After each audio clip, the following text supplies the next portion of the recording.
Shalom and welcome to Ner L'Reglai Jewish Ministries, where we teach the Bible from a Jewish historical, cultural, and linguistic perspective. Today's teaching is on Daniel 8. This is part 3, and I've titled this teaching, Identifying the Small Horn of the Goat as Antiochus Epiphanes. And basically in this teaching, I plan to share the evidence we have that Antiochus Epiphanes fulfilled the prophecy of the small horn of the goat in Daniel chapter 8. And just do a quick review of what we've studied so far. Daniel chapter 8 is this vision that Daniel the prophet received with a great deal of symbolism about two kingdoms which were future at the time when he received the vision. And he received the vision in the third year of Belshazzar, 551 BCE. The kingdom of Media-Persia is symbolized by a ram in this vision with two horns, one longer than the other. The kingdom of Greece is symbolized by a male goat with various horns, which represent various kings. The first horn of the goat, this large horn, was fulfilled by Alexander the Great, who conquered Media-Persia by 331 BCE. And the kingdom of Greece was then divided into four separate kingdoms after the death of Alexander. The small horn is a king who comes out of one of these four kingdoms, one of the four divided kingdoms of the nation of Greece. And this king of Greece, the small horn, is identified by specific actions, which we looked at in the previous teaching, right? Number one, he will come against the land and people of Israel. Number two, he will trample down the people of Israel. Number three, he will magnify himself against God. Number four, he will remove the regular sacrifice from before God. Number five, he will cast down the sanctuary. And number six, he will throw truth to the ground. So these are all prophecies about this small horn, the king. Now, this king takes action against specific locations and individuals, which are symbolically named in these verses. And we went through the symbolic names and their meanings last time, but just a quick review. The beautiful land is the land of Israel. The host and stars are the people of Israel, and the commander of the host is the God of Israel. Now, has the prophecy regarding this king already been fulfilled, or is it yet to be fulfilled in the future? I asked this question at the end of last week's teaching, and so we want to ask it again and see what we can learn as we continue in the text.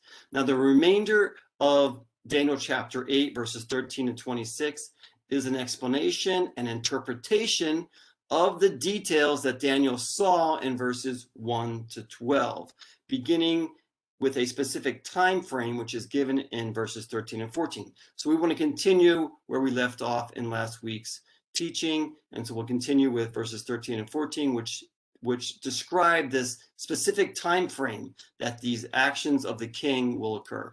So it says this in Daniel 8:13, with Daniel speaking. Then I heard a holy one speaking, and another holy one said to that particular one who was speaking, how long will the vision about the regular sacrifice apply, while the transgression causes horror, so as to allow both the holy place and the host to be trampled? He said to me, for 2,300 evenings and mornings, then the holy place will be properly restored. And just to mention here, the phrase Holy One is most likely an angel, as we understand it from the context. So a specific time frame was revealed in this vision to Daniel regarding the duration of the time that the actions of this king will do the following, right? He will remove the regular sacrifice, and he will trample upon the people and the sanctuary. And the time period is 2,300 evenings and mornings. So how do we understand this? What does this phrase mean, 2,300 evenings and mornings? There's much debate about how to understand this time period, which is stated as 2,300 evenings and mornings. Now, just to emphasize here that this is actually a good translation of the original, because there are some translations who will translate it differently. For example, the King James Version and the New King James Version translate this phrase as for 2,300 days. Instead of saying evenings and mornings, they translate it as days. Now, the original Hebrew simply reads this way: Ad erev boker alpaim veshaloshmot, and this is literally translated as up to 2,300 evening morning, but adjusting for the plural, it's up to 2,300 evenings and mornings, and we see this phrase repeated at the end of this chapter in verse 26. We'll see that later. So how do we properly interpret the meaning of the length of time that the people and the temple will be trampled upon for 2,300 evenings and mornings? So there are two perspectives. The first one is like the King James Version, those who interpret this phrase to mean 2,300 days. The second one, or the perspective says that this phrase literally means 2,300 evenings and mornings. I'm going to explain each one in a bit more detail. So the 2,300 day theory are those who understand the coupling of evening and morning as one day. And something similar to what we see in Genesis 1, right? When God created the heavens and the earth, it would say there was evening and morning one day. So that's kind of the understanding. Now, based on a 360-day year, we can calculate 2,300 days to equal 6 years, 4 months, and 20 days.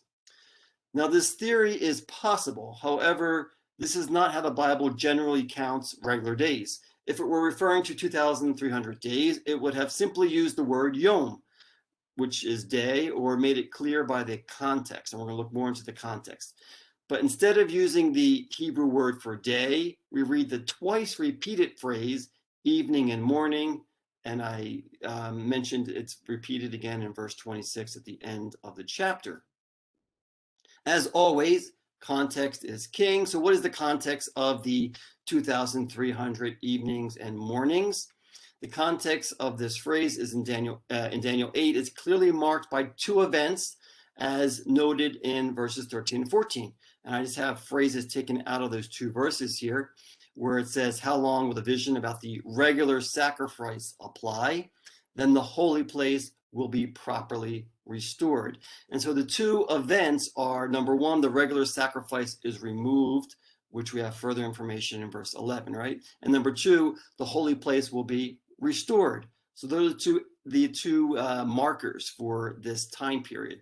So we know from verse 11 that the regular sacrifice is hatamid, the continual sacrifice from Exodus 29, which will be removed from before God.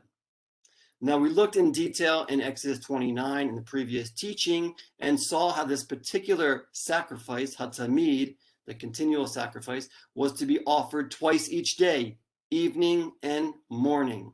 Since this particular sacrifice is uniquely observed twice daily, evening and morning, it makes perfect contextual sense to interpret the 2,300 evenings and mornings as the total number of sacrifices which the king will remove from before God.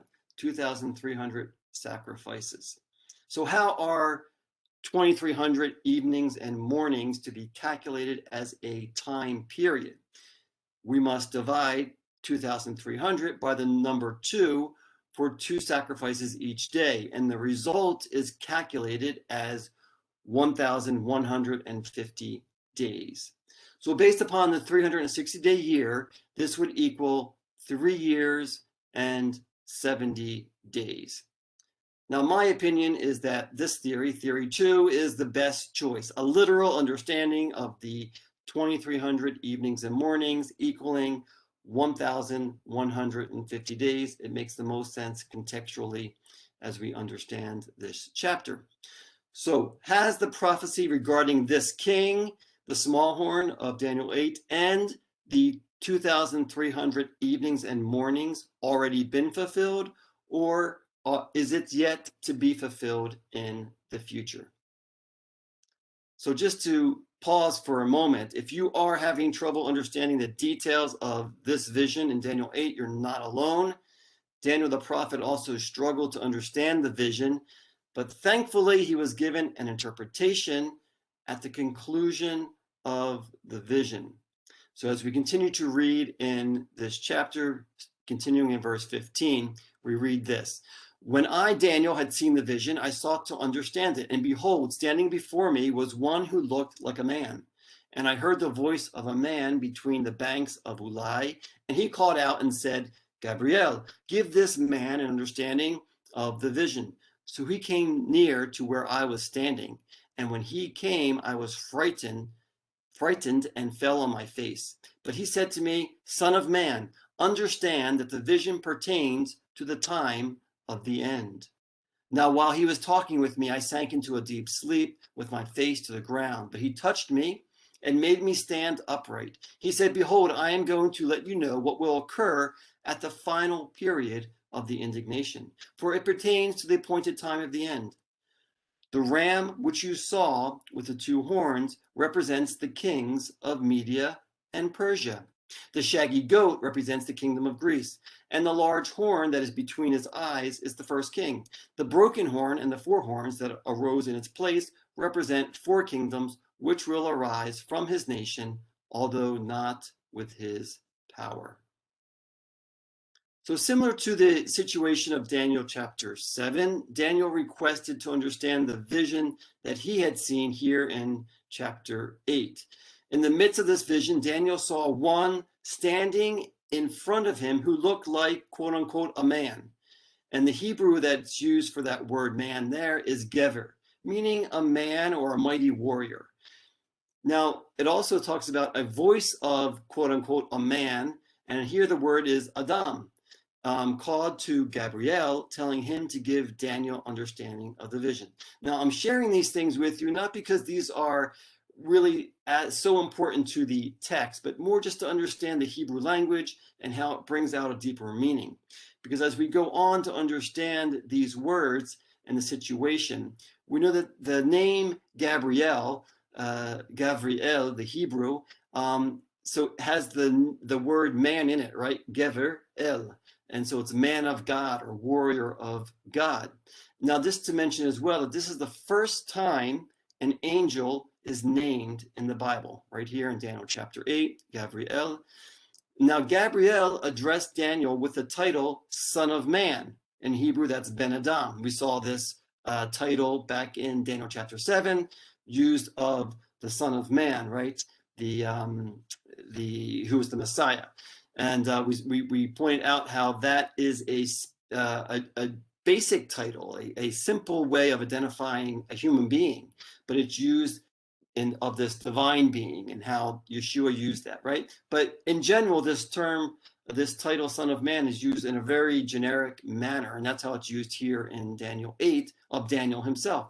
So Gabriel, an angel whose name means man of God or warrior of God, was sent to speak to Daniel, a son of man, right? So their names and titles seem fitting. An angel was sent to explain the vision which came from God to speak to men on earth, right? Gabriel speaks to the Son of Man. The man of God speaks to the Son of Man.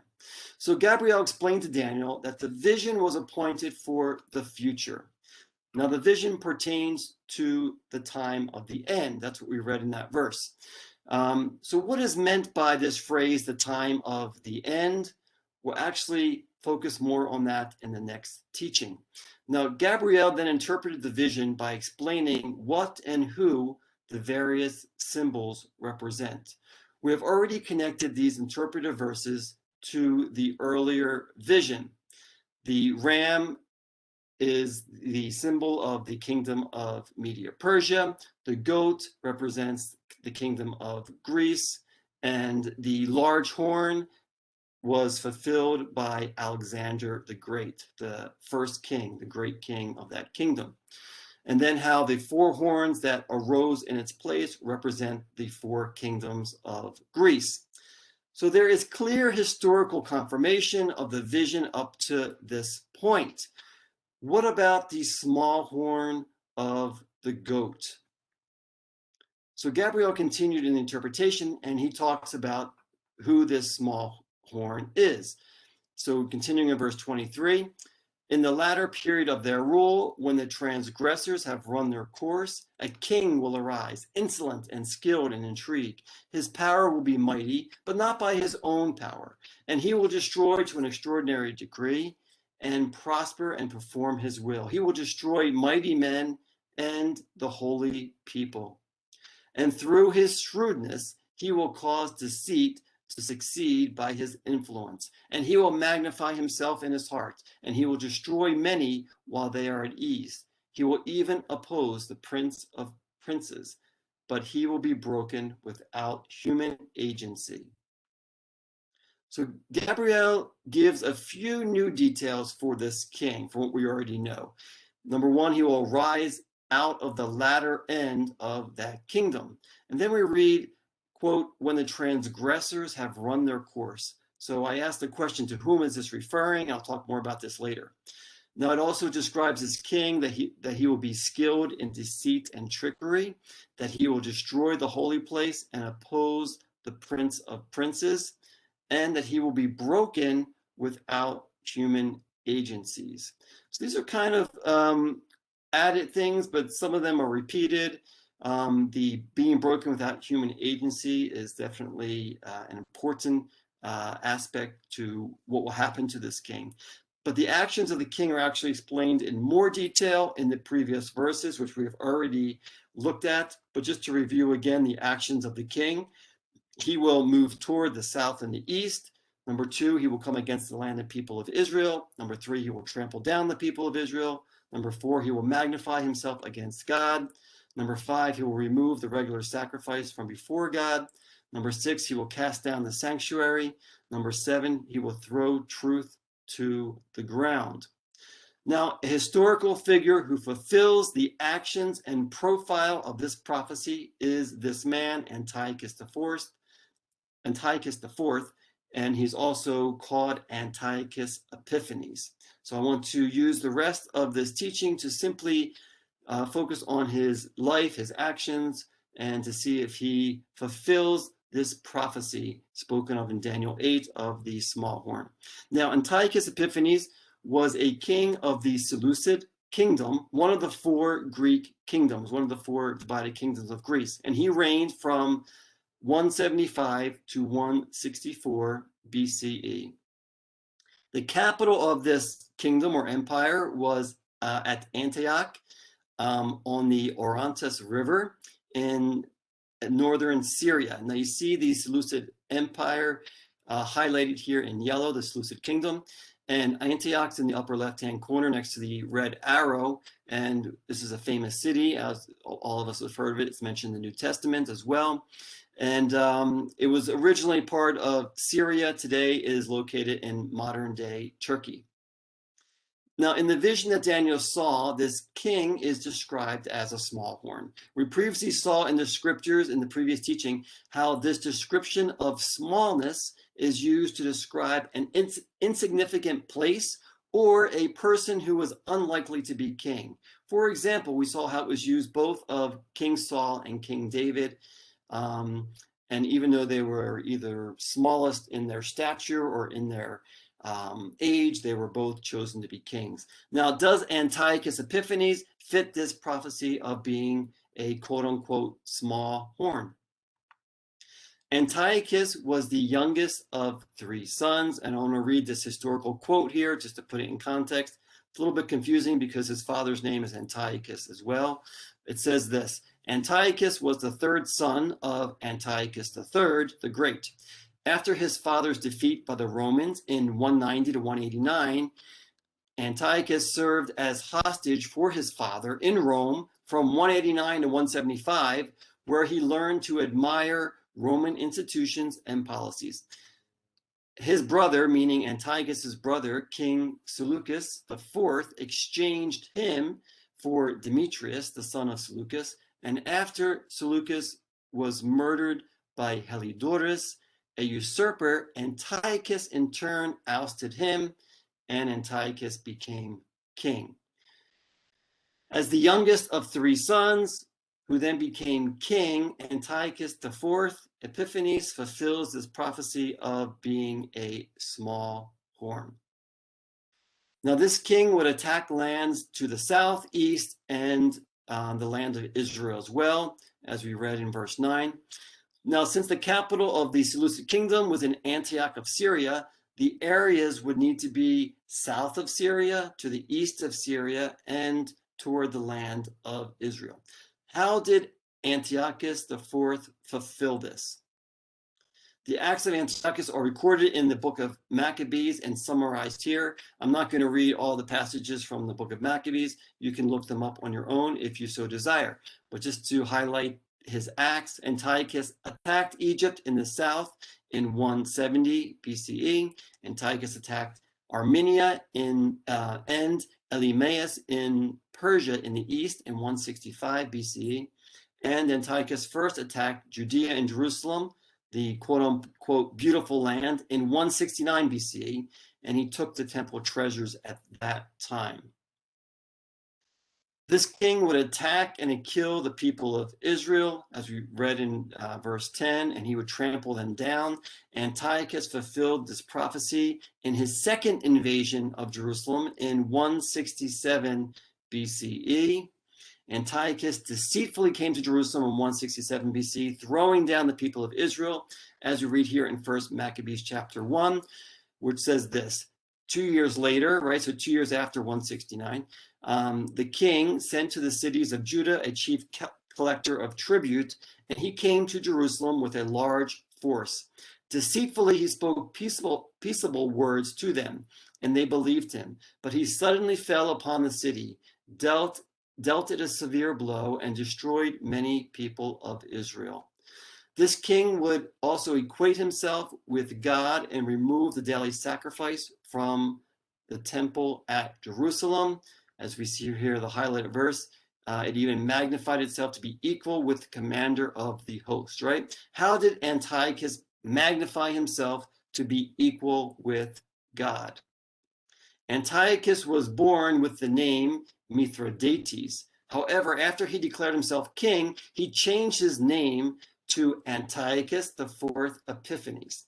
So just to explain his name, right? So first of all, he was born Mithridates, but he changed his name. Antiochus was the title taken as a king of the Seleucid kingdom based in the city of Antioch, a name given by its first king, and he was the fourth king of this kingdom with the name Antiochus.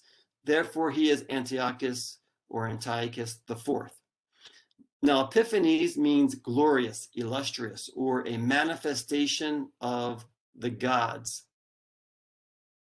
Antiochus IV minted a coin with the inscription, King Antiochus, God manifest, bearer of victory. Antiochus clearly magnified himself to be equal with the commander of the host, equal with God himself through his very name.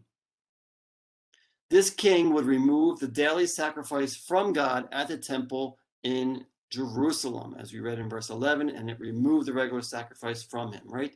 It was sometime in the year 167 BCE when Antiochus deceitfully sent his men to Jerusalem that the sacrifices at the temple were stopped, as we read in the first book of Maccabees regarding the actions of the king.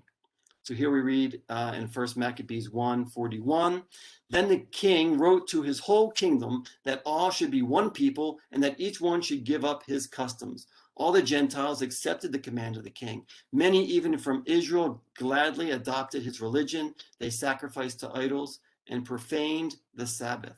And the king sent letters by messengers to Jerusalem and the cities of Judah. He directed them to follow customs strange to the land, to forbid burnt offerings and sacrifices and drink offerings in the sanctuary, to profane Sabbaths and feasts, to defile the sanctuary and the priests, to build altars and sacred precincts and shrines for idols, to sacrifice swine and unclean animals, and to leave their sons uncircumcised.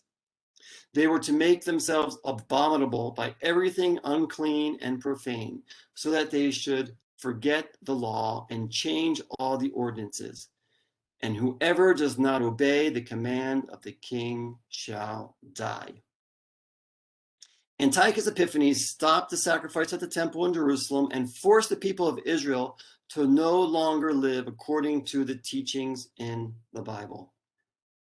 The people of Israel and temple worship were given over to the king when he stopped the regular sacrifice and threw truth to the ground, fulfilling this prophecy in verse 12. And on account of transgression, the host will be given over to the horn along with the regular sacrifice, and it will fling truth to the ground and perform its will and prosper.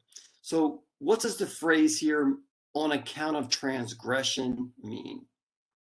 It is difficult to understand as to whether the transgression spoken of here in this verse is referring to the transgression of Antiochus by desecrating the sanctuary, or the transgression of the people of Israel. Now, we know that many of the Jewish people had become Hellenized at that time, meaning that they adopted the Greek culture and religious practices and rejected the law of God. Now, we just read verses about that. There's more verses in 1 Maccabees as I've listed here. We also read in Daniel 8:23 that the transgression of the people appears to be the reason for the acts of the king against them, right? So when we read this verse in Daniel 8:23, it says, and in the later period of their rule, when the transgressors have run their course, a king will arise, insolent and skilled in intrigue. Now, the highlighted phrase is difficult to translate as it's only two words in Hebrew. It's these words, haketem haposhim, and it's best translated, when the transgressors have finished. So how do we understand this? It appears from putting these verses, verses 12 and 13, 12 and 23 together, that the sin of the people of Israel brought the judgment of God upon them, which was carried out by King Antiochus, or King Antiochus. As a result, we know that the people of Judah were given into the hands of Antiochus. He killed the people, stopped the sacrifice at the temple, and forbid the practice of their faith. As we continue in 1 Maccabees, we read other acts of Antiochus against the Jewish people, as well as dates when the Syrian Greeks desecrated the altar in Jerusalem. So we'll continue here in 1 Maccabees 1, verse 54, regarding the specific acts of defiling the temple. It says this, now on the 15th day of Kislev, in the 145th year, they erected a desolating sacrilege upon the altar of burnt offering. They also built altars in the surrounding cities of Judah and burned incense at the doors of the houses and in the streets. The books of the law which they found, they tore to pieces and burned with fire. Where the book of the covenant was found in the possession of anyone, or if anyone adhered to the law, the decree of the king condemned him to death. They kept using violence against Israel, against those found month after month in the cities. And on the 25th day of the month, they offered sacrifice on the altar, which was upon the altar of burnt offering. According to the decree, they put to death the women who had their children circumcised. So in these verses from Maccabees, we read the fulfillment of several actions which were prophesied in verses 10 to 12. Number one, truth was thrown to the ground. Number two, the people were killed for possessing the law of God or obeying it. And number three, the altar of the temple was desecrated by unlawful sacrifices on specific dates. Now, the dates were the 15th and 25th days of the month Kislev in the year 167 BCE. So just to mention, Kislev is also spelled with a CH, and it's the same month. Since it's a foreign word, you spell it differently, right? But it's the 9th month on the ancient calendar. It's also used biblically all over this region in the Middle East and Mesopotamia area. And I taught on that in the course of the biblical calendar. Encourage you to check that out. Now, the 25th of Kislev was chosen because this day marked the birthday of the king, King Antiochus Epiphanes. It was his birthday. That's why there was this sacrifice on this particular day. Now, it's clear from the text that the persecution of the people, together with the desecration of the temple, had begun before these dates, the months leading up to, right? Now, how long would the desecration of the altar and temple continue? We have already read in Daniel 8:13-14 that the duration of that time that the people and daily sacrifice were to be trampled upon was for 2,300 evenings and mornings. I have explained why I believe that this is calculated as the 1,150 days based on the twice daily sacrifice. So the 1,150 days based on a 360-day year is 3 years and 70 days. So was this time period fulfilled during the reign of King Antiochus? At the end of the 2,300 evenings and mornings, we read in Daniel 8:14 that the following will occur. Then the holy place will be properly restored. The holy place refers to the temple and to the altar, which is located in front of it. The English phrase properly restored is the Hebrew word nitzdak, which comes from the root word sadak, which means just or righteous. Now, this word nitzdak appears in the passive form in verse 14 and means to be made righteous or to be justified. The prophecies in Daniel 8 never speak of the destruction of the temple or altar, but only of the removal of the daily sacrifice from before God, right? And the desecration of the temple. The temple and the altar were to be cleansed and made righteous again at the end of the 1,150 days. Now, we know from history that the people of Judah eventually defeated the Syrian Greeks, right, the army of Antiochus, and they retook Jerusalem. Judah, or he's sometimes called Judas, the Maccabee, led the people to victory, and they restored the holy place, as we again read in 1 Maccabees chapter 4, which says this: Then said Judas and his brothers, Behold, our enemies are crushed. Let us go up to cleanse the sanctuary and dedicate it. Then Judas detailed men to fight against those in the citadel until he had cleansed the sanctuary. He chose blameless priests devoted to the law, and they cleansed the sanctuary and removed the defiled stones to an unclean place. They deliberated what to do about the altar of burnt offering, which had been profaned, and they thought it best to tear it down, lest it bring reproach upon them, for the Gentiles had defiled it. So they tore down the altar and stored the stones in a convenient place on the temple hill until there should come a prophet to tell them what to do with them. Then they took unhewn stones, as the law directs, and built a new altar like the former one. They also rebuilt the sanctuary and the interior of the temple and consecrated the courts. Early in the morning on the 25th day of the 9th month, which is the month Kislev, in the 148th year, they rose and offered sacrifice, as the law directs, on the new altar of burnt offering which they had built. At the very season and on the very day that the Gentiles had profaned it, it was dedicated with songs and harps and lutes and cymbals. And just make a note that the year that this happened was 164 BCE, right on the 25th day of the 9th month. Now the people of Judah regained control over Jerusalem, and they restored, cleansed, and sanctified the temple, the sanctuary. They also tore down the defiled altar and rebuilt it with uncut stones. Then they rededicated the temple and the altar on the 25th day of Kislev in the year 164 BCE. Now the yearly celebration of Hanukkah, which means dedication, remembers this event. We still celebrate it today in Jerusalem and around the world. We remember this specific event. Now, question: was the time period of the 2,300 evenings and mornings fulfilled? We know from Antiochus Epiphanes, that Antiochus Epiphanes deceitfully sent his forces to Jerusalem peaceably sometime in the year 167 BCE and attacked the citizens of Jerusalem.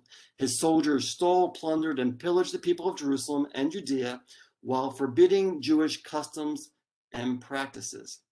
We do not know the exact date when the regular sacrifice at the altar of the temple in Jerusalem was removed. However, we do know that they began offering pagan sacrifices on the altar on the 15th and 25th of Kislev in the year 167 BCE.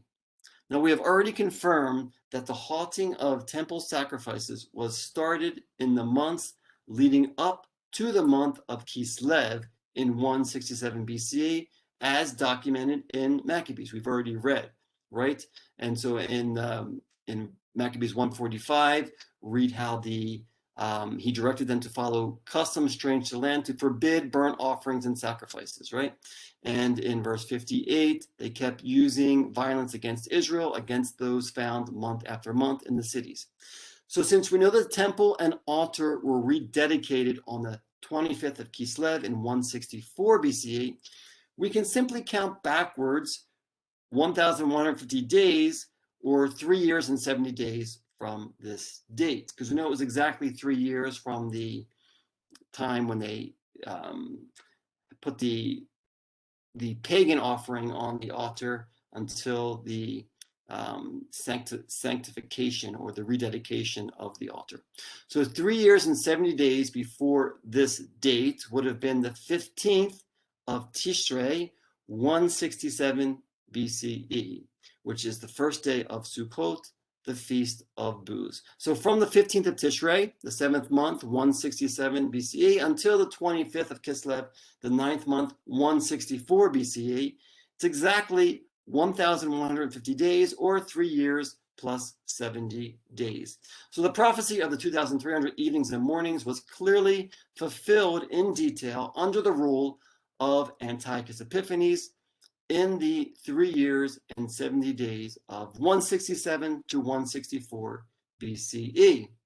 And just for those who prefer a timeline to see how all these events fit together, right? We see on the left the 15th of Tishrei, the removal of the regular sacrifice, continuing for 3 years and 70 days until 25th of Kislev, the rededication of the temple and altar. And I believe that the Maccabees, the Jewish people, they probably chose that date to rededicate the temple as a way to remind the Greeks that they had now rededicated, right? On the birthday of King Antiochus, they rededicate the temple. Now, we then have a final prophetic word spoken about this king, that he will be broken without human agency, right? We also read that he will oppose the Prince of Princes. We've already seen how Antiochus opposed God, who was called the commander of the host earlier. Now he's called the Prince of Princes, both referring to God. But was the life of Antiochus broken without human agency? How did Antiochus Epiphanes die? Well, we have this recorded for us. The death of Antiochus is recorded as having occurred in Babylon after he fled a certain battle in that region. So we'll pick up here again in 1 Maccabees chapter 6. So he fled and in great grief departed from there to return to Babylon. Then someone came to him in Persia and reported that the armies which had gone into the land of Judah had been routed, that Lysias had gone first with a strong force, but had turned and fled before the Jews, that the Jews had grown strong from the arms supplies and abundant spoils which they had taken from the armies they had cut down. Then that they had cut down the abomination which he had erected upon the altar in Jerusalem, and that they had surrounded the sanctuary with high walls as before, and also Beth Zur, his city. When the king heard this news, he was astounded and badly shaken. He took to his bed and became sick from grief, because things had not turned out for him as he had planned. He lay there for many days because deep grief continually gripped him, and he concluded that he was dying. So he called all his friends and said to them, "Sleep departs from my eyes, and I am downhearted with worry. I said to myself, to what distress I have come, and to what a great flood I am now plunged. For I was kind and beloved in my power. But now remember the evils I did in Jerusalem. I seized all her vessels of silver and gold, and I sent to destroy the inhabitants of Judah without good reason. I know that it is because of this that these evils have come upon me, and behold, I am perishing of deep grief in a strange land." Then he called for Philip, one of his friends, and made him ruler over all his kingdom. He gave him the crown and his robe and the signet, meaning the signet ring, that he might guide Antiochus his son and bring him up to be king. Thus Antiochus the king died there in the 149th year. So this was the year 149 according to the Seleucid kingdom, and that's the equivalent to 164 BCE. Now, Antiochus died a mysterious death, which came upon him when he received the news that the Jews had retaken Jerusalem. Regarding the exact date of his death, we read the following detail. Antiochus's death is securely dated between November and December 164 BCE. More important than the date is the fact that both in his life and in the manner of his death, Antiochus Epiphanes fulfilled the prophecies as detailed in Daniel 8. Now, I asked this question in the last teaching. How do we know if a prophecy has been fulfilled? We know a prophecy has been fulfilled when we see a manifestation of a previously spoken word that is documented in history. We see a clear historical fulfillment of the small horn of Daniel 8 in the life and death of King Antiochus Epiphanes. I'm not going to read all of this, but just to highlight the white numbers where it describes the actions of the king. Number one, that he attacked toward the south and the east. We see that was fulfilled. Number two, he attacked the land and people of Israel. Number three, he trampled down the people of Israel. Number four, he magnified himself against God. Number five, he removed the regular sacrifice from before God for 2,300 evenings and mornings. Number six, he cast down the sanctuary. Number seven, he threw truth to the ground. And number eight, he was broken without human agency. So we see how all these things were fulfilled, and we've already gone through the details.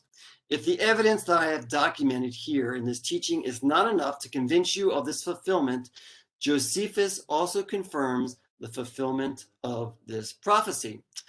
Now, Flavius Josephus understood Antiochus Epiphanes to be the fulfillment of the small horn of Daniel chapter 8, as he wrote from his first century historical perspective.